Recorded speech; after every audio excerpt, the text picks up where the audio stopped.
Hey, Nurse Brittany here. We are with Miss Teri Belleville from the Schuyler County Health Department. This is part 2 in our series for lead levels and why are they important. So Miss Teri has offered to show us by using me as your example of what would happen when we come into the health department to get our lead levels tested for our kids. So Miss Teri? So first off, we're going to clean the finger very, very well because lead is actually in dirt. So we want to make sure it's clean. So we're going to scrub it real good. We're going to use what we call a lancet. So it's a little bitty device that has a really tiny needle in it. I'm going to rub the finger really, really well. Get the blood flowing. And then it's a little bitty stick that feels kind of like a bee sting, and it's all over. We're then going to get 3 to 4 very large drops of blood.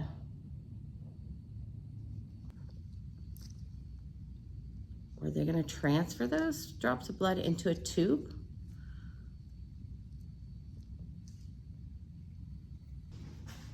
We're all done. We're going to fill it to the line.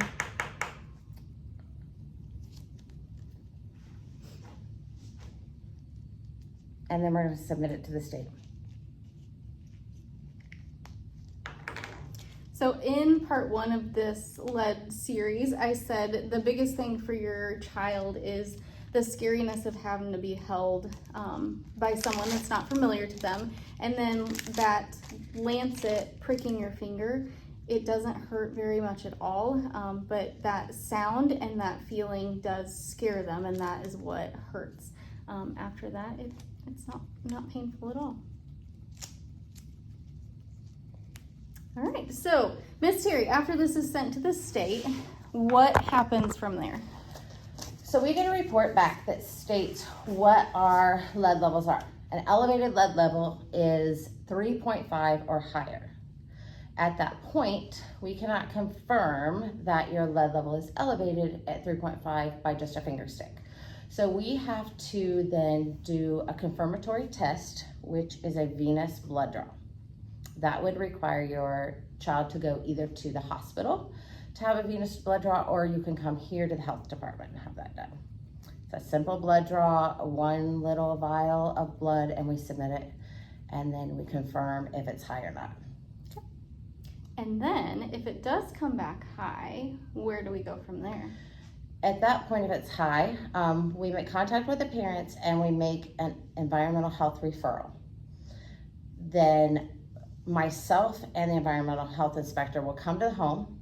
We'll fill out a questionnaire with parents, see where the high lead levels are coming from, whether they're being exposed from paint that's flaking from a window. Are they chewing on a bed rail? Is their old paint in the house? Where is that lead exposure coming from? And what can we do to mitigate it and make those levels come down? After we do the inspection, we also provide you with cleaning supplies to help lower those lead levels in the home and how to take care of it, how to use them. We also do a recheck then in 3 months to see if those levels are coming down. We encourage good diet, vitamins every day, daily vitamin with iron typically. That helps get the lead levels down. And then at 3 months, we'll do a recheck, see what happens. Okay. Go from there. And then at that point, you're hoping the lead levels come down to that 3.5 or lower than that 3.5. And then if they don't, what happens from there? We continue to monitor. Lead levels take a long time to come down. It doesn't happen overnight. So we continue to encourage good diet, good cleaning practices, washing our hands very well. And then we just monitor every 3 months. If it goes back up, then we may check it in a month. Okay, awesome.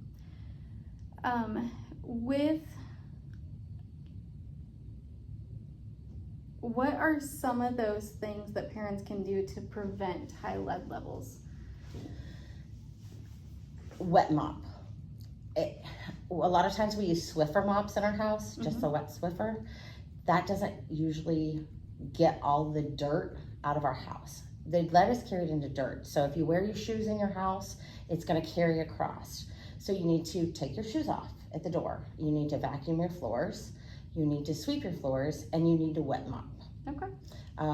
Windowsills, wipe them down with something wet. Don't just dust. Okay. But wet mopping and wet cleaning is the biggest thing. It's going to help clean that lead out. Okay. And then if we have our little kids, or we find this more in our little children who put their hands in their mouth, if we have those windowsills that are kind of flaking off, is it best just to kind of, when we're wiping, to remove all of that? The best thing is if you have a windowsill that is chipping, paint over it, seal it, get it covered up. Okay. A lot of times there's lead paint underneath, especially if there's layers of paint. We find that those lead layers are underneath, but you want to seal up whatever you can. If you have flaking walls, you want to paint those and cover that up, get it sealed in. Wash their hands, wash their toys.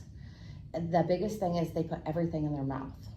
So whatever goes in their mouth is dirt off that toy. If you can wipe that dirt off of the toy, the bottle, the pacifier, whatever it is, that helps lower it. Do you have additional resources for families? Because I know you said that you give cleaning supplies, because some of those can be very costly. Yep, we do help provide cleaning supplies through a grant.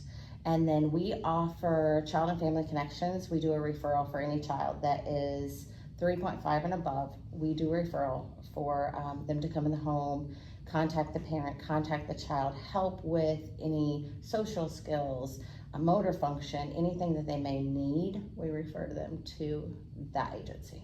Cool. And then do you have any tips or advice for our parents and kids that you haven't mentioned already? When you come to the health department, tell your child what's going to happen. Do not think that they're going to be scared. It's not a scary process. I will explain everything to them, and I find that anything that I explain to them, they do a lot better. That fear of the unknown is real. So when they get here and we spring it on them, they're terrified. So tell them, educate them, tell them it's not a bad thing we're having this done, why they're having it done, to keep them safe and to keep them healthy and to keep them on track with their learning. Yep, the importance of what lead can do to us. And like Teri just did for me, you could even find some toys at home and kind of go through that process and pretend like you're poking their finger. But yeah, education beforehand definitely seems to help. Okay. All right. Thank you, Miss Teri. Schuyler County Health Department, if you guys have any questions, concerns, anything additional, give them a call. Thanks.